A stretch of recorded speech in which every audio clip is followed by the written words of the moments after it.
Hi, welcome to my YouTube video on the Type 81 rifle. Today I want to talk about some of the issues we face installing a side mount. There are three main issues. But before I begin, I'd like to give a shout out to three fellas, three gun nuts, who have installed their side mount. They are DH Camper, Murray 3D, and Zupperman. Learned a lot from them, the do's and don'ts. So let's begin. The first issue is real estate, or lack of. Lack of a place to install the plate.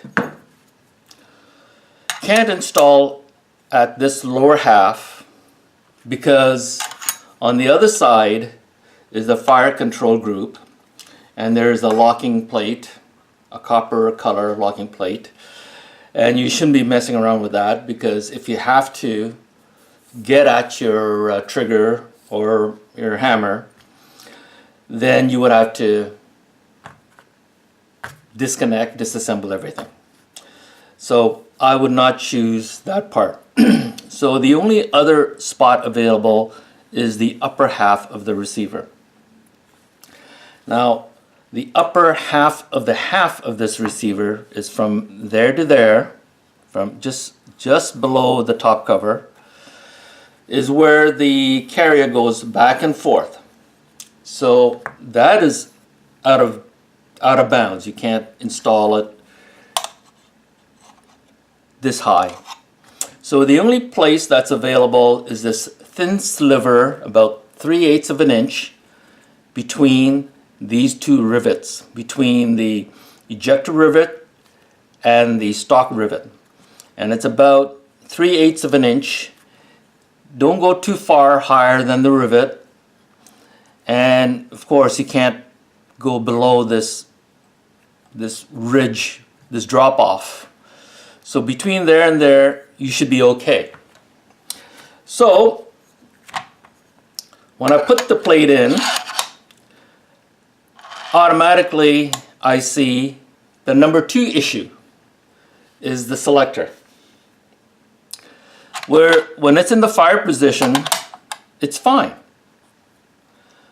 But when I change to this safe position, it's in the way.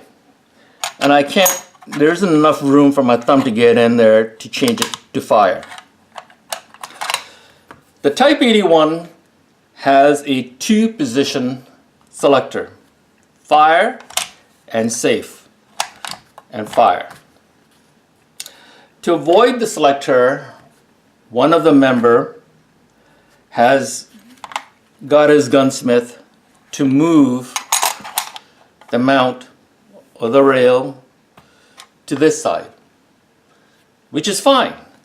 The only thing I don't like about it, it gets in the way of the cocking handle.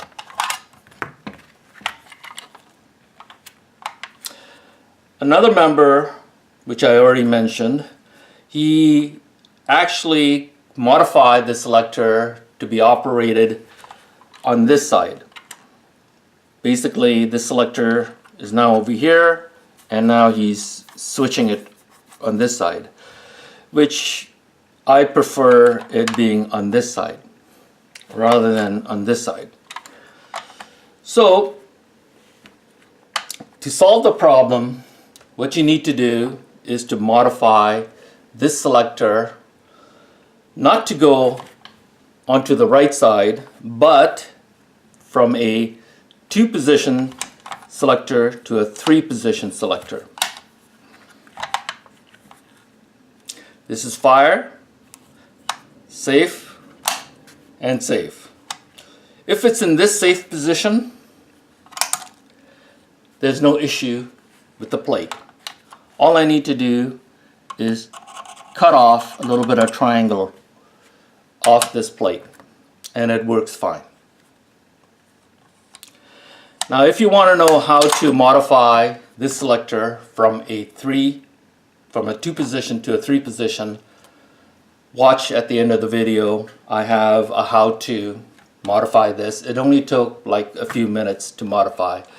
And I didn't even use my Dremel. I used a drill with a round grinding stone.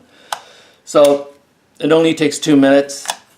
What you turn a 2 position to a 3 position. 1, 2, 3. 1 for fire, 2 for safe. 2 safe position. Now, when it comes to installing this plate, we come to the third issue, and that is the wall of the receiver. The wall of the Type 81 is made out of a sheet metal, which is a soft metal, not a milled metal, and it's rather thin. It's about 1.3 millimeter, way too skinny to be tapped into. So normally what you would do is just tap a couple and put the screw right in. But because the plate, because the wall of the receiver is too skinny, and this plate is sufficient enough. Now this plate, this part is about 2 millimeter, which is sufficient to tap into. And if you look in the middle section, the center part, that's about 2.5 millimeter, which is plenty enough. You would tap from the outside, but you would screw from the inside into this tap, like this. So every time you want to remove this plate, you would have to get your Allen wrench inside the receiver to unscrew. But this plate is sufficient enough. So what you would do is mount this on,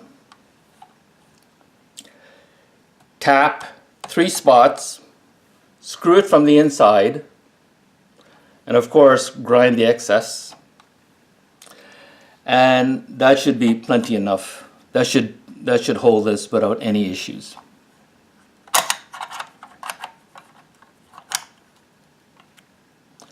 And of course, take a piece of that triangular off.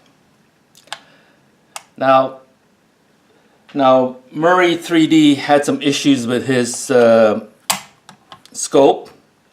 Apparently the shell was clipping his scope, and he had to mount a deflector, which is good. I like to recommend to some of you who haven't bought the mount yet to consider getting this. I got this from eBay, and they're not cheap. They're about $110. Notice how low this is. Okay, and it fits right into this plate like that. Goes right in and locks into place. And it's quite low, and it's almost centered. It's almost centered with this. It's about 1/8 of an inch, a little less than 1/8 of an inch off. I could solve that by putting additional plate over here and then mounting it, and then this would be dead center. I could do that, but I haven't decided what to do yet. So there you have it, the 3 issues that we face with a side mount. The first is where to install on the left side. The number 2 issue is the selector, and number 3 is the thin wall. So if you hang around, you'll have a little brief demonstration of how to modify the selector from a 2 position to a 3 position. So thank you for joining me. Please subscribe.